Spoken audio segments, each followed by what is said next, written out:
Hello and welcome to the 35th Mill. My name is Phil and sitting to my right is Drew. This week we're looking at the film Despicable Me 3. In this film, Steve Carell reprises his role as Gru, and this time as his brother, Drew. Hey. As well as Trey Parker being in this film playing Balthazar Brat, the evil villain from the 80s, with a great soundtrack to go with it as well. Of course, the little yellow tic-tac looking minions are back again, causing all kind of calamity and They are indeed. chaos and mischievous activity as they do. And stealing the show as they And always do. stealing the show, as well as the kids and his lovable wife, or bride, I should say. Yeah, are they married or not? I don't know. I can't remember. They are what I they think are. I think they are. I think they are. It's a kids movie, so you just assume they're married now. You'd think so. No one would be having a de facto sort of partnership No. in a child's movie. That wouldn't happen. No, of course not. No, never. We're not that progressive. No, yet. exactly right. Alrighty, well, this film was pretty good actually. I was really surprised. Yeah. I thought it was going to suffer from Three cool-itis. three coolitis or quadruple Quad-cool-itis? I don't know. I don't know. being the fourth film in the Despicable universe, I guess. Yeah. But it didn't. No. It really didn't. It delivered. It was Don't know how. but- hilarious, clever, and it did what I love Pixar movies doing, which is being funny for the kids and the adults. Like this film was Yeah. hilarious. Like so many sort of like smaller jokes that not there for the children, but The, there for the the adults. dual level humour that we grew up Mm. on with all the Nickelodeon cartoons. Yeah, It was 100%. all there. It reminded me of the Rugrats humour. Just the subtle things that they put in there. But I loved it. And they get away with it all. Yeah, they get away with it. And I thought that because I was thinking about it going into it, I was like, is there much point paying attention to the animation? It's an animated film. How do you improve on animation? But they did. When they were showing scenes from the 80s with Balthazar Brat, Yeah. it looked like it was from the 80s, like that grainy sort of Yeah. VCR looking imagery. And then they showed it. Then they showed just real world stuff, and it was amazing. It was so sharp and so clear. I noticed that too when they showed the footage of that episode he was Yeah. in, and you could see the old school effects of moving Yeah, props. yeah, yeah. So, and I was like, man, this is.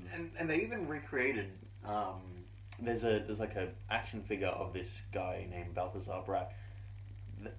They thought that they made it look like it was an action figure, like the plastic joints and the plasticness and the seam down the molds of where the plastic's been cast.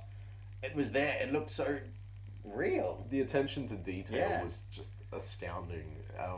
The thing I noticed early on was the hair on the characters, where it was into such incredible detail, and only Disney have been the ones doing that recently. Yeah, they nailed it. Yeah, but Of this was course, fantastic. so then there's the minions who are the most. Oh. What the hell is a minion? Kind of yellow blob looking. Looks like those like Alan's banana lollies. Yep. Pretty much that same sort of texture. In fact, I want to go and just squeeze one of those lollies because they look so. I don't know. What am I talking about? Anyway, I thought they were really cool. I love minions. I love Gru trying to speak their language and pulling out a little dictionary. Yeah. How do I say English to minion? Minion. They hit a real winner with minions. Like what? How did they think of that kind of character? But it's fantastic. It Yeah. works. There's singing by the minions as well, which is awesome. Yeah, there was in a little nod to Illumination's previous film Sing. Yes, there was a fairly sizable nod to Yeah. Sing. Yeah. Let's be honest. And what else? What was the other little nod that they did? Which one? Oh yeah, The Grinch. The Grinch. So Illumination's upcoming adaptation of The Grinch got a little reference on one of the girls' T-shirts. Which is awesome. Yeah, it That was, was so cool. So cool, I'm gonna die. I'm so keen for The Grinch. But we're here to talk about Despicable Me 3. Yes. And we've got to talk about Trey Parker as Balthazar Brat. That was an inspired bit of casting. I would just assume that the character was modelled around him playing the role because, Yeah. as I was saying before... Who else would play it? I don't know. No one. I have no no idea. one can. But it felt like he brought all of his South Park and Team America sensibilities into the Despicable Me world and it Yeah. was just a match made in heaven. It was 100%. perfect. He's he's so likable, but so just gross and unlikable. It's just Just definitely someone set in the 80s that's now been thrust into this modern world that can't shake the fact that they're from the 80s. Everything that Yeah. he did was very old school, and he didn't want to do anything 21st century. pretty no, much. but it works in this world, It and works his so personal mixtape that he has is just astounding. And, it rivals Peter Quill's, I think, in some sense. Oh yeah, just some of the best '80s hits to get him through his evil doings. I thought amazing. that, yeah, 100%. But I thought that the introduction of the brother as well, of Drew, That was clever. into this. I didn't even know that Drew was going to be in it. I tried to watch as little of trailers and stuff for this film as possible. Again, I was just Yeah. afraid it was going to suck a little bit, but it didn't. And I thought Drew was terrific in it. Not you. I thought Drew was terrific in it. And credit to Steve Carell. For giving them two distinctly different voices. Yeah, and you could definitely.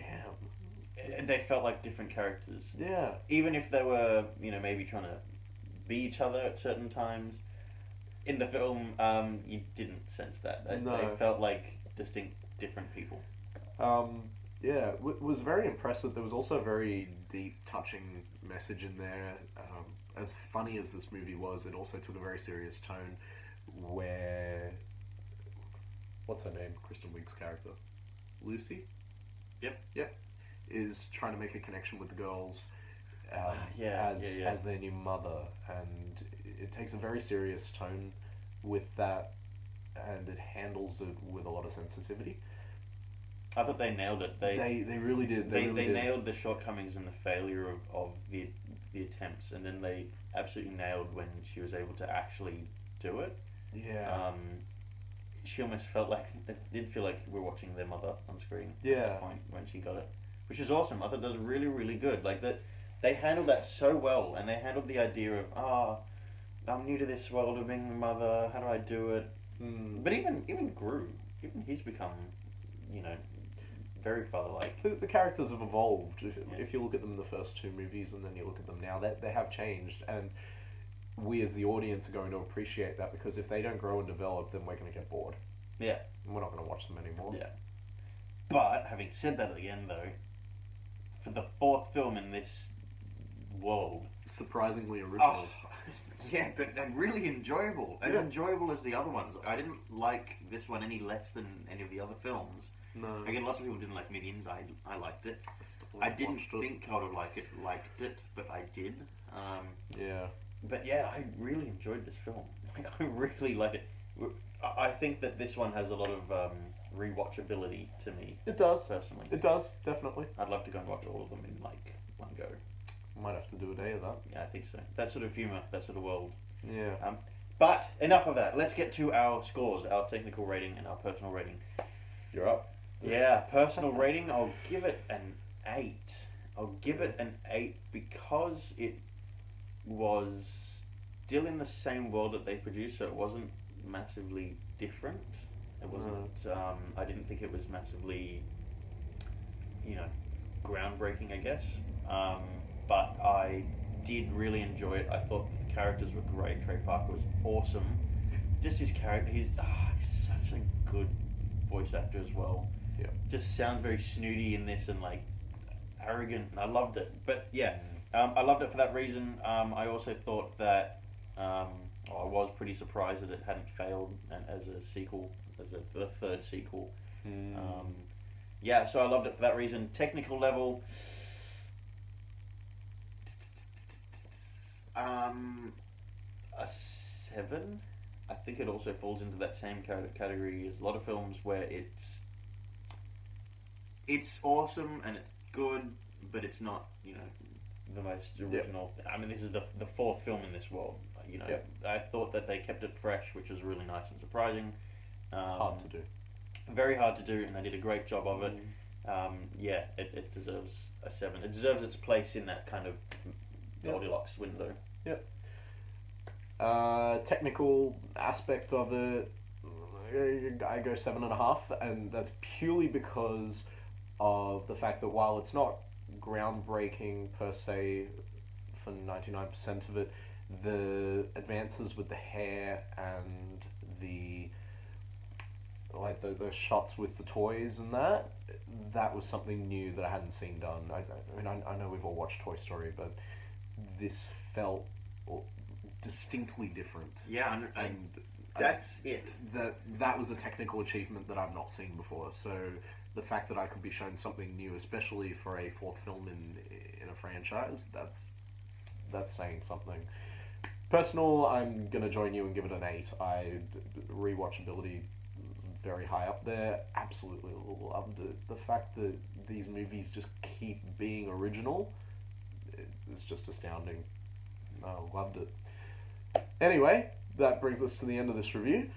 As usual, you can check us out on Facebook at the 35th Mill, or you can find us here on YouTube, so be sure to leave some comments below. Woo. And yeah, subscribe to our channel, because then you will get all the latest notifications of our videos. You get to have us hassle you all the time. As if we don't already.